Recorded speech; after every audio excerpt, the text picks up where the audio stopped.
to Getting to the Truth in His Heart. I am your host, Rob Lee. And today I am interviewing MT of Roasted Like Ever Comics. MT is the creator of this webcomic merging sports, video games, movies, and hip hop culture. Hey man, how's it going? It goes well. So give us those vital stats. I came across you. We were talking a little bit before we got started. I came across you just in my love of comics, comedy, web comics, but give us those vital stats. Can you tell us a bit about when you became interested in working with comics? Yeah, I mean, so I've enjoyed comics since I was a kid. I used to collect, mostly Marvel comics, even some comics and names that people don't typically think about, but I used to collect them. I used to read Wizard magazines. I used to collect the cards. But, I kind of got away from that as I got older. And,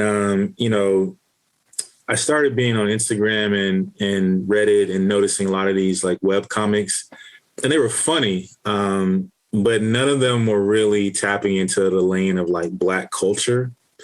And I was just thinking like, man, it'd be really cool if somebody, would do that. And I kept having all these ideas. And I just got out of grad school, and I had a job where I had a lot of free time. So I would literally write ideas down. And in like a true MBA fashion, I was like, I'm going to do something. I had a few different ideas. Like one was going to be more based on like a Black man working type comic, maybe like a Black version of Dilbert. But, so I literally compiled as many ideas for comics as I could. And I had an overwhelming amount that were like in this bucket of like hip hop, sports, just like one off, not really like a consistent narrative. And I think it was 2017. I was just like, all right, I had Instagram, I had an iPad. This was before the Apple Pencil and the apps that, we use now. But I was like, all right, I'll just put it out there. Right. So, and the first one was this idea of like, if Friday, the movie was real, like, when Pops tells Craig, like, you got to fight with your hands. Like, I'm like, in reality, he probably got shot. Right. And that's where it started. Right. And if you go all the way back down my Instagram account, you'll see that first comment. You'll see the art style, the writing, everything's got a lot better, but that's where it started. I probably only got like 10 likes on that one. And it was just kind of starting with my friends, and I'm on some hip hop message boards and I spread it there. But yeah, it started in 2017. And since then, it's grown. I'm a little bit over 3,000 followers right now on Instagram. Ironically, I have more on Facebook. I expanded to Facebook and Twitter. But yeah, I've had a few moments, over a few years, a few viral moments, a few retweets by celebrities, things like that. And I started doing 2 a week. That was kind of like, before I jumped into this, I was like, man, you got to be consistent. 2 a week, feed the people, be consistent, give people something to look forward to. And that's how I got started. So I'll just stop there. But yeah, I've been doing it for 4 years. So you touched on like the Apple devices, right? Was there any other training where you like one of those dudes that sketched? Also, I want to throw this in there real quick. I was a wizard guy as well. I used to take the covers and try to draw those. Me too. I was pretty good at it. I was a wizard guy. Yeah. Yeah. Well, let me just talk about the drawing real quick. When I was a kid, I used to draw a lot. And I think like a lot of people that start wanting to draw comics and don't do the official training of like understanding anatomy and everything. Because you need to know the fundamentals before you can like stretch them out and get these big muscular guys. And I never had the patience for that, man. Like, I tried everything from like drawing upside down, grid drawing. And I kind of just was like, all right, this is not really, this is not going to be my thing. You take art classes in school and they have you drawing like still photos of fruit and shading, and it's just so boring. Little cross action, patch action. Yeah, we want to draw Dragon Ball Z characters. So absolutely. Yeah, but I forgot your question. Sorry. No. So like talk about any training that you may have had. Was it like a sketchbook thing? Is it? Yeah, talk about that. Yeah. I mean, honestly, so like throughout my life, I've always drawn and doodled and sketched, and as I got older and I was in college and grad school, like I'd always find myself like doodling and drawing like little cartoons and stuff. And that's essentially it. And what was the challenge for me was, how do I translate? Because I operate best with pen and paper or pencil and paper.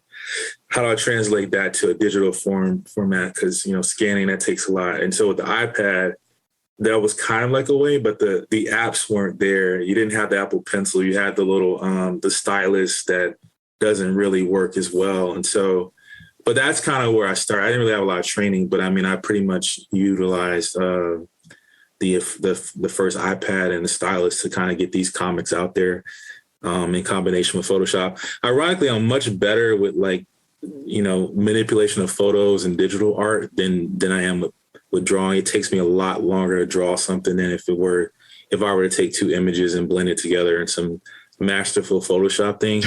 But I just get a lot more enjoyment out of drawing. But to answer your question, no formal training other than taking classes throughout the school years and purchasing a few books here and there to try to sharpen, my skills. And I mean, and since then, as I've been doing this comic, I've taken a few classes on Udemy or Skillshare just to try to learn how to be a better cartoonist, things like that. I constantly find people whose work I admire and see if they have any how-to videos, or if they do a live, I'll join just to see how their process goes. Because it's this constant effort of trying to optimize the process. So I feel like there can be a drawing of this conversation somehow. No, never mind. They really could. Yeah. So, and this is gauche, but I guess it's still useful. Why comics? Why did that become your medium of expression of those ideas? Obviously you like comics and all of that stuff. And someone would ask me the same thing. Why podcasting? I was like, I don't know. I got a microphone. I don't care. So why comics for you? For me, it's just a easy way to tell a quick story. I mentioned that most of my comics are independent. There's not a consistent narrative, and I enjoy reading comics. I think it was rooted in me wanting to tell a story, but also wanting to have some visuals. But I hate reading books. I know that's kind of blasphemous to say as an educated individual, to admit you don't like reading books, but books are very boring to me. But I could sit down and read a graphic novel, for days, So I just chose comic because it was an easy way to kind of tell a quick story and get some humor out there. Like I said, I'd been reading a lot of web comics and stuff and just getting quick laughs on Reddit and Instagram. So that just kind of was why it seemed like it'd be an easy way to tell a story and get something out there and do it pretty quickly, Yeah, I think when you have little funny observations and things of that nature that kind of appeal to maybe that hip hop sensibility, maybe that Black culture sensibility. And for instance, I like puns, right? And I'm super corny. And yes. I remember years ago, I was like, yo, why can't there be Taylor Gang? And it's just a bunch of dudes with bandanas and measuring tape. And it should have happened, but I don't have the talent to draw it. So on that note, I also love puns as well. And then so I really enjoy memes, right? And I think my original description of the comic in my profile was memes in comic form, because I think like that too, right? Because I think I saw a meme. It was Jonathan Taylor Thomas, and he had like a bandana on. It was Taylor Gang. I'm like, that makes me laugh. That's hilarious, right? But see, and then you'll notice in my work, my brain will try to connect two very distant things, and for the pun. And we can talk about this a little bit more later. The challenge has been, I have some very obscure references. Same.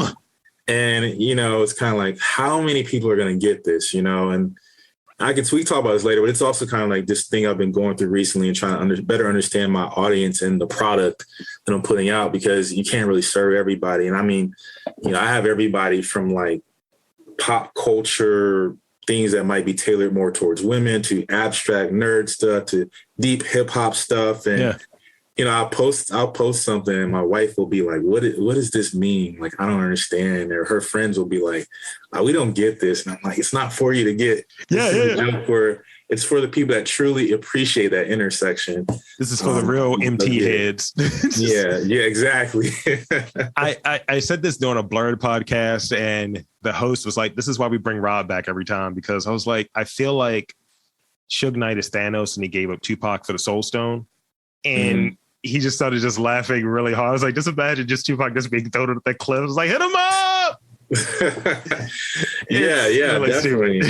Those are the type of things I think in my brain is just constantly thinking of stuff, man. I have the most crazy stuff going on in my brain. And so again, this comic product was just a way for me to kind of get some of these ideas out and like, let me just see if it's funny to me, maybe some other people will find it funny. And I think that's been the coolest part of all this is just the reach that, an idea you can have and like scribble and color and just hit post can reach thousands, 100,000 people. Or it's even funnier when, again, I think I mentioned this in pre-production, like there are people who follow me and they know me in real life, but they don't know that I do this. So it's like, I'll be like, oh, well, I went to college with this guy and he follows me. I know he doesn't know I do this. He's just following me because someone else recommended it to him. Or I'll be somewhere else and I'll literally see my content being shared back with me. And I'm like, yo, I have a friend, he's from New Orleans. And recently the whole President Birdman comic that I made a couple years ago started to get some traction. And I don't know how, but it did. I think it was shared by Dragonfly Jones for some reason on Twitter. And I saw the guy posted in his story. I'm on my like regular IG account. And I was like, yo, I made that. He was like, what? I was like, yeah. And I showed him like the behind the scenes drawing, like it's proof, like, dude, this is me. I drew this. And he was like, yo, that's crazy. This is hilarious. I'm like, thank you. So that's great. It gives me like, it informs me to be more like hidden about what I do, because people are like, oh yeah, that's Rob right there. It's like, no. I just need you to send me my own podcast to me. Like it's new shit. That's what I need. I need that to happen. That'll feel like when I truly made it, it's like, yeah, you've crossed over, bro. Yeah. They might recognize your voice though. Yeah. I don't like that. I don't like it. I'm gonna put a filter on. I'm gonna change my voice, the whole thing. So obviously your work is dedicated to hip hop, and everything that surrounds it. So this is gonna put you on the spot a little bit. Compare some of your favorite rappers to their comic counterparts, their comic like character counterparts.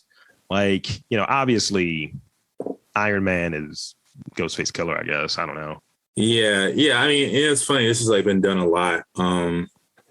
And my favorite comic book group or comic book series is the X-Men. So, as I think about it, like, to me, you take someone like you mentioned Pac, like Pac reminds me of Wolverine. Like he's all heart. Like what's up? Like who do we need to ride on? I'm there. Like, little dude, like just puffing his chest out, And that's what like, I'm actually not even the biggest Wolverine fan, but that's Pac reminds me of Wolverine. Let me think. Who else?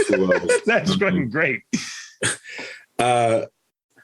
Another like one of my favorite rappers is Cameron, who's super cool, like witty guy. I think I would say like he kind of reminds me of Gambit, because I always thought Gambit was like super cool, and I wasn't the only one who watched the '90s X-Men cartoon and was just like, man, this Gambit guy is like he just exudes this cool aura, But yeah, other than that, it'd be hard for me to do this without going into like the stuff that's been done before, like Ghostface is Iron Man, things like that. But yeah, that's great. One could take the angle like, yeah, I'd feel like Joel Santana is Spider-Gwen because of the pink. It's like, no, it doesn't work as well. So tell me about your interests outside of Roasted Like Ever. I mean, I've read somewhere that you're a do-rag model. So yeah, so I just randomly say things, right? Like, oh, shit. Like I'll say like, yeah, I sang background on Girls Love Beyonce by Dre. I'll just say stuff, right? Just something that's really obscure that no one's really going to go validate. Like, nobody's going to really see if I was a do-rag model. No, I was not a do-rag model. Well, I mean, you're talking to me now, and I looked for this. Like, hold up, maybe he was. You were looking for it? Yeah, I was like, look, if I find this dude. Well, you got to understand, I threw this stuff together not thinking I'd be interviewing a podcast someday. But yeah, so my other interest, I actually have a lot of interest in a lot of talents. And I don't mean that in any, arrogant way, but I'll just tell you a little bit. So obviously, I went to school, I was an engineer. So there's the whole math and science stuff. But when I was in college, I started making beats. It's my first time with a, fast internet connection, downloaded Fruity Loops and Reason and went to work. But it was kind of cool because I got pretty good at it to the point where I'd won some local beat competitions in Atlanta. It was just like 2006, 2007. I don't know. It was a long time ago. Before there was this social media element. So there's literally only like a blurry picture of me on the stage getting being announced the winner by DJ Toomp. And, there's a lot of guys that were in that circle that I'm still cool with. But yeah, so I love music, love hip hop music, love to make beats. I actually accrued a classic soul record collection throughout that process. So I really love classic soul. Matter of fact, my Spotify Wrapped is funny because it's like the Delphonics is like my number 2 art. Because I just play that because it's, I listen to it while I do work and stuff. Yeah. But I love music. I love classic soul. I love hip hop, true hip hop head. Especially like the 90s, my parents weren't like super strict. So I was able to listen to explicit albums. And back then you really had to like write down the lyrics. Like I would take, I'd record Shed So Many Tears by Tupac and I'd play it and I'd write it down. I'd write the lyrics down, you didn't have Rap Genius back then. So I love hip hop. Ironically, I find myself having to go to like, subreddits or different message boards to kind of find like people. My friends in real life aren't really into hip hop like me. Like they're like casual listeners, but if I start talking about, we get into some deep debates about stuff, I can't take them seriously. They don't listen to hip hop like that. Yeah, not on that. You're not about that life. Yeah. So I love hip hop. I enjoy art. I love to laugh. Like, so any comedy, whether it's YouTube, I follow people on YouTube that make me laugh, or Instagram. Let me see what else. Play a lot of basketball growing up, played in high school, still play to this day, although I'm wearing down. Picked up golf in the past few years, so I play a lot of golf. Love football, love to watch it, never like to really play it. So, I mean, it's kind of all reflected in my work. Honestly, the stuff that I'm interested in is revolving around music, art, cartoons, comics, sports, all of that stuff, and then also just in general, I like general trivia. Like, I think I could actually win on Jeopardy if I went on it, Same. We're in the same tribe, man. It's like you're the thinner Atlanta version of me, and I'm just listening. I was like, is this dude an Aquarius too? I'm a Virgo, bro. So close. So there are a few properties that hit on that convergence between like hip hop and satire. One of the things that come to mind is that Hip Hop Family Tree. I actually own that. What does that dream job for you look like within this realm? Like, if someone hits you up and like, yo, love your work, I have this opportunity for you. What does that look like for you? Yeah. And that's me pouring a drink. I'm not peeing, to those of you who are listening on the podcast. It's Hennessy, by the way. Yeah. So when I created the comic, to me, it was just, like I said, these one-off ideas. And what I thought would be really cool is if, the show Robot Chicken, which was one of a favorite show of mine, to just have these really wild ideas with these known properties, and they spoof it, and then it's just kind of like on to the next one. So like, I think that would be super cool to have a show where I can just kind of do these spoofs that I've created, combine these two things. So I think that would be kind of like the dream job. I don't know if I'd want to be like a daily or comic creator, like a Aaron Magruder when he did Boondocks. I don't know if I'd want to do that. I think those days are just kind of like, those days are over. I don't know if that's really like the way to do it. And then, I mean, I'll follow like legit comic creators, like people who have stuff printed, who have digital versions. And it just seems like a very hard grind, like drawing takes a lot of time. Like even the stuff I do takes a lot of time. And I tell people my art style is it varies a lot, but you can tell if the detail I put into it depends on the time I have. So if I have a lot of time, I'll shade, I'll do all this other stuff. I don't. It's like, man. And then the amount of work I put into it is not directly related to how well it's going to do in terms of like acceptance, Yeah. And that's something I'm really trying to work on is just, I think I read something a long time ago. It says the way you draw is very much related to how you think. It's also like your handwriting. Like I have very tiny handwriting. I'm an engineer. So like, I think very like granular. So it's very hard for me as an artist to take a picture and like I've tried so many times to try to learn how to do caricature. I can't say that word. Caricatures. Yeah, caricatures. Yeah, because I think it's awesome to be able to take the elements of people's likenesses and just be able to look at something and be like, oh, that's Rob. Yeah. So I know I'm getting away from your question, but the dream job to me is just the sketch show. That would be super cool.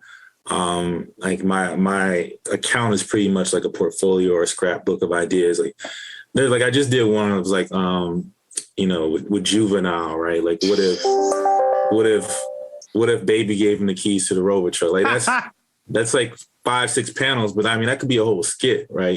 So you're really funny. And I got friends who dabble in this stuff. And one thing I realized just kind of looking at it externally is the best way to get something into a show or a movie is to have a book or have something that you already kind of can show what it is, and then they're just adapting it. That's just the easiest way to do it. This is a thing that I've said to a few friends, like I shared with you before we got started, that I put together like a webcomic based on like cat lawyers, because I was like, yo, what if SWAT cats had a judicial wing? And I just started kind of expanding from there. And it's ridiculous. It makes no sense. There is homages to the movie The Firm in there and a bunch of like other random things. But it's a cohesive story and it makes sense. And the artwork is fine. The writing is fine. But I believe in adaptations. I believe in like, here is the tangible thing. Where can we go with it? Where can we take it?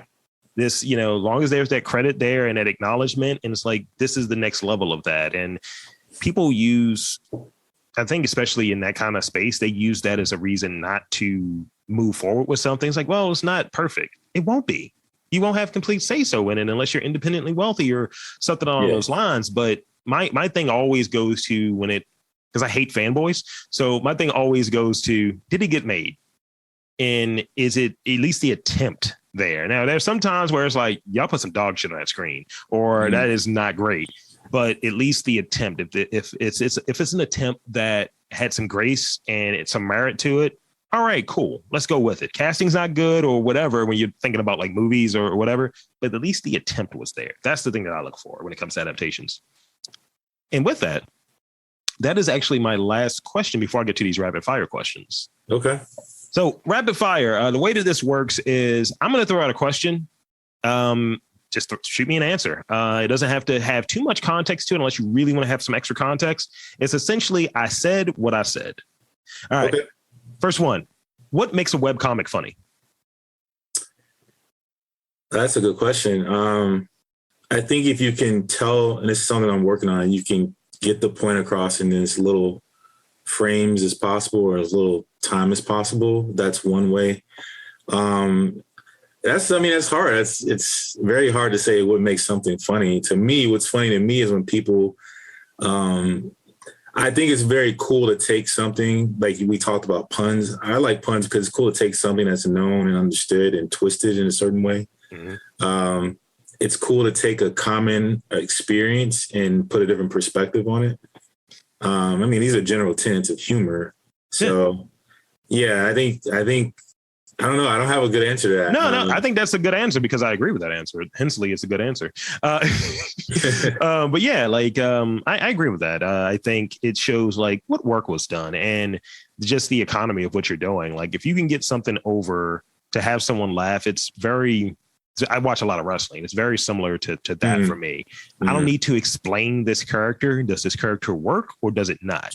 And because you don't have a time to say, I'm going to sit here and have a 30-minute conversation as to why this character should be good. It's like, does it translate? Does it work? Is it effective? And then you move on. I actually wrote this while we were talking because I thought it was interesting. What was the last comic you read? Oh, man. The last comic I read was this guy. He's on Instagram. I forgot his name. I think it's like Nate Cowdery. His IG tag is Stinkstagram, but he put out this book called Plane Crash or something like that. I'm actually looking it up so I don't butcher his work. And it was a really weird comic. I'll say that much, but it was pretty cool because I think he has an interesting style. That's called Crash Site. Yeah, It's called Crash Site by Nathan Cowdery. And, you know, so with my work, which I struggle with is like, you know, because I'm forward thinking, I'm like, how vulgar can I go, right? Like how perverse, like, should I censor my curse words? Should I not? Do I want to maximize, you know, the appeal? And so, you know, I'm reading this comic by him and I'm like, yo, this is like wildly inappropriate, but it's funny. Like, you know, it's just kind of like the craziest stuff someone could come up with. In terms of something more mainstream, Invincible, like I read that once the show came out, but those are the last comics I sat down and read. All right. Last two. What are the last three emojis you've used? The last three emojis, like if I look at my phone, let me see. If there's a bunch of eggplants, I'm like, oh, look. Can we? Come on now. Just saying. According to my phone, the last three emojis I used were the laughing with the tears, the devil emoji, and then the facepalm emoji. Okay. Again, like we're on the same page, man. I don't know what's happening here. This is the last one I have, and this is political, because the name is similar to mine's. Rob Liefeld, yes or no? You talking about the artist? Yes. Yeah, your name did remind me. I don't know anything about his political leanings. No. I'm just saying, like, do you bang with this dude or not? Because it's like he created Deadpool and like Venom, but also he's a terrible artist. He's a dude from Image, right? Like, he was with Marvel for a long time. And I think Image, Image? I think so. But he has this book on how to draw, and that's that famous picture like Captain America that looks like he has boobs. It's just yeah, I fucks with him. I mean, you know, he had a distinct style, man. Like, you know, again, like what I struggle with is I admire people who can go do things that I struggle with, which is like having a distinct style, having something that people may not like it, but it might violate, you know, anatomy rules, but it really does. It sticks out, you know. I don't have a problem with him. So. I heard that he has that stamina too. Like my girl, she did San Diego Comic-Con and she actually met him.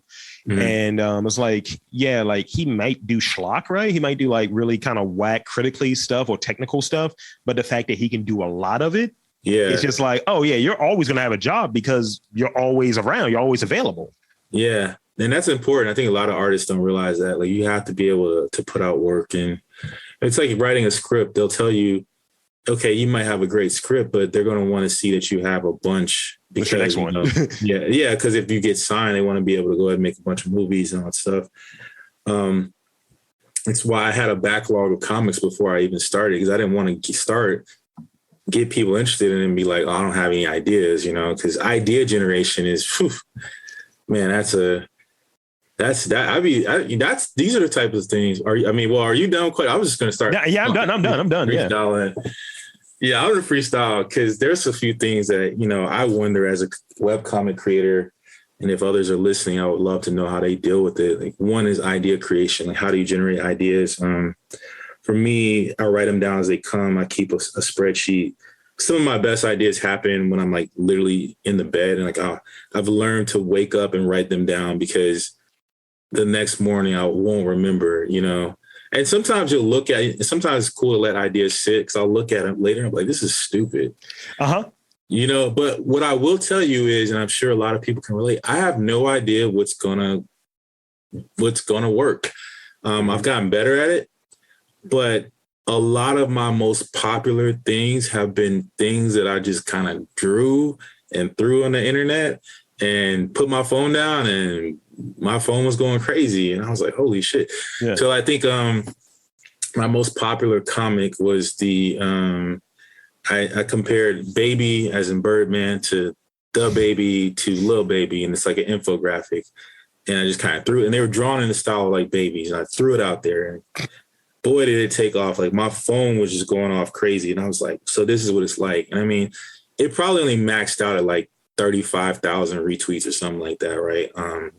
Which is a lot for me, but you see stuff that's like 100K, and there's way more of the impressions, and I'm like, I did not tag it. I didn't put my handle on it. Yeah. And that was a lesson, but it was also kind of like this cosmic thing that happens, because that's whenever I think I have something, I put my tag on it, it never pops.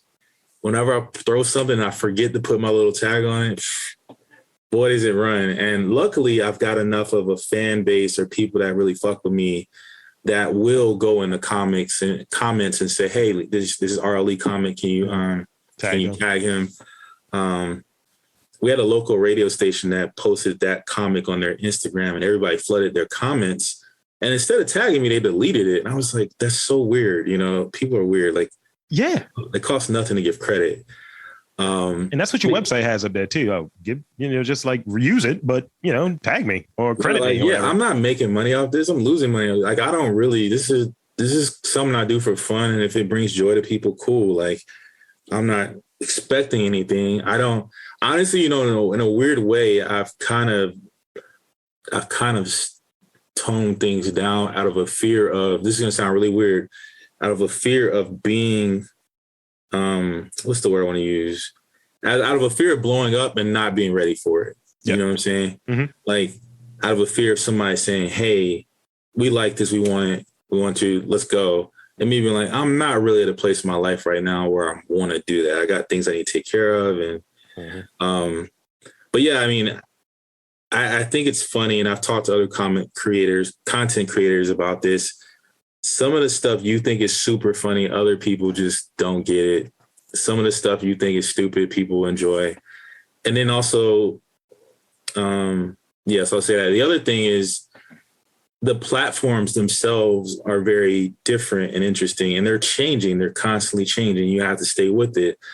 I'm too lazy to try to keep up with the algorithms and trick them. I don't really care. Yeah. I stand by, like, if you create something funny and it's relatable, the people will do the work for you. And I mean, I know some guys that have hundreds of thousands of followers, and they are super lazy. They don't do anything, but they make good work, and the people will spread the word. But so I started out with Instagram. That was the first one that made sense as a visual medium. Mm-hmm. And then you could swipe to see the panels one by one. I started off with 4 panels in one, or, doing the whole comic at once. Then I was like, sometimes, because I tend to save my punchlines for the end. So it's like the feel of, like, if you take the President Birdman one, right? So it's like, all right, it's President Birdman. Okay. James Bond, what's up, Playboy? Jackie Chan, what's up, Wody? And then you see him staring at MacGyver, and then the person says, sir, that's MacGyver. And then, he just has his look on his face, like, what the fuck?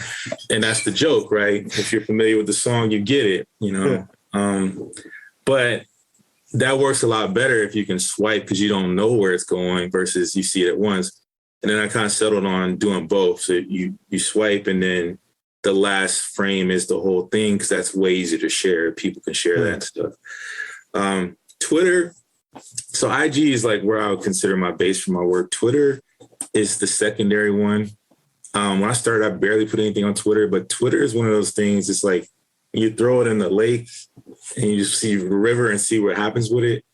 If it catches fire, Twitter goes crazy. But Twitter, you have to get into the timing. It's just too much. Like, you don't know, you know what I'm saying? Unless you're like a really big account. Accounts like me, we're just dependent on someone famous to catch it, retweet it, and hopefully do it at the right time of day. There's been studies on that. But again, my whole thing with this, I didn't want it to feel like work. So when it starts to feel like work, when I'm like, okay, I got to put this out at 2 p.m. on a Tuesday, and I don't have time for that, man. Like, I got a break at 10:30. Let me put this out, and I put my phone down. And then surprisingly, Facebook was probably the fastest growth for me. I have more Facebook followers than Instagram, and I didn't want to put anything on Facebook at first, but I was trying to sell merch, and you have to have it integrated. So I created a Facebook account. But Facebook's funny because I think that's probably the most consistent in terms of like people will share and people will see it. And there's just people that just go to Facebook for content. So yeah, that's kind of like my whole thing right now. That works. I mean, it's an additional like few gems there, but I think in summation, I think one of the things that you keyed in on is just like not necessarily knowing what's going to pop, what's not going to pop, or what have you, in terms of people retweeting and following and things of that nature. And I think in part it's because people are fickle. It's like if you're doing it for, you know, whatever you're getting out of it, whether it be, I just want to put these things down and this is the medium and what I want to do it and go from there. Or it's just like, look, I just enjoy doing it. That's the satisfaction there. And then the people that are supposed to get it will get it.